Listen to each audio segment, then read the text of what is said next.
പാകിസ്ഥാനെ സമ്മർദ്ദത്തിലാക്കുന്ന നീക്കത്തിന്റെ ഭാഗമായി താലിബാനുമായി അടുത്ത ഇന്ത്യ. താലിബാൻ സർക്കാരുമായി കൂടുതൽ നയതന്ത്ര ബന്ധം ഉണ്ടാക്കുന്നതിന്റെ ഭാഗമായി അഫ്ഗാനിസ്ഥാനിൽ നിന്നുള്ള 160 ട്രക്കുകൾക്ക് കേന്ദ്ര സർക്കാർ അട്ടാരി വാഗ അതിർത്തി തുറന്നു നൽകി.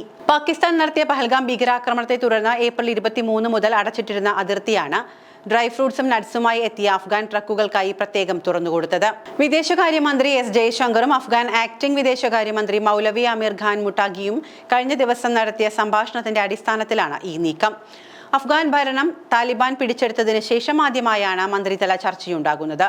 അതിർത്തിയിൽ കുടുങ്ങിയ അഫ്ഗാൻ ട്രക്കുകൾക്ക് പ്രവേശനം അനുവദിക്കണമെന്ന് ചർച്ചയിൽ താലിബാൻ മന്ത്രി അഭ്യർത്ഥിച്ചിരുന്നു. അഫ്ഗാൻ ട്രക്കുകളെ പാകിസ്ഥാനും തടഞ്ഞില്ല.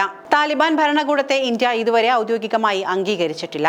എന്നാൽ താലിബാന്റെ ഡൽഹിയിലെ എംബസിയും മുംബൈയിലെ ഹൈദരാബാദിലുമുള്ള കോൺസുലേറ്റുകളും തുറന്ന് പ്രവർത്തിക്കാൻ അനുമതി നൽകിയിട്ടുണ്ട്. താലിബാൻ ഭരണം പിടിച്ചെടുത്തതോടെ കാബൂളിലെ എംബസിയും കാണ്ഡഹാറിലെയും മസാരെ ഷെരീഫിലെ കോൺസുലേറ്റുകളും ഇന്ത്യ അടച്ചിരുന്നു.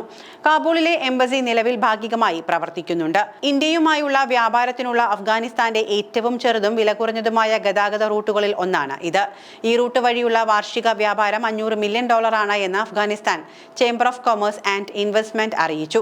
കഴിഞ്ഞ വർഷം ഏപ്രിൽ മുതൽ ഈ വർഷം ജനുവരി വരെ അഫ്ഗാനിസ്ഥാനിലേക്കുള്ള ഇന്ത്യയുടെ കയറ്റുമതി $264.15 മില്യൺ ആയിരുന്നു. അതേസമയം ഇക്കുറി $591.49 മില്യൺ ആയിരുന്നു. ഇതിൽ ഇന്ത്യയുടെ ഡ്രൈ ഫ്രൂട്ട്സ് കയറ്റുമതി $358 മില്യൺ ആയിരുന്നു. ഈ കാലയളവിൽ പാകിസ്ഥാനിൽ നിന്നുള്ള ഇന്ത്യയുടെ പഴങ്ങളുടെയും നട്ട്സിന്റെയും ഇറക്കുമതി $0.08 മില്യൺ ആയിരുന്നു. അട്ടാരി വഴി അഫ്ഗാനിസ്ഥാനിൽ നിന്ന് ഇറക്കുമതി ചെയ്യുന്ന പ്രധാന ഉൽപ്പന്നങ്ങളിൽ ഉണങ്ങിയ അത്തിപ്പഴം, കായം, കുങ്കുമപ്പൂവ്, ഉണങ്ങിയ ആപ്രിക്കോട്ട്, പിസ്ത, ഉണക്കമുന്തിരി എന്നിവ ഉൾപ്പെടുന്നു.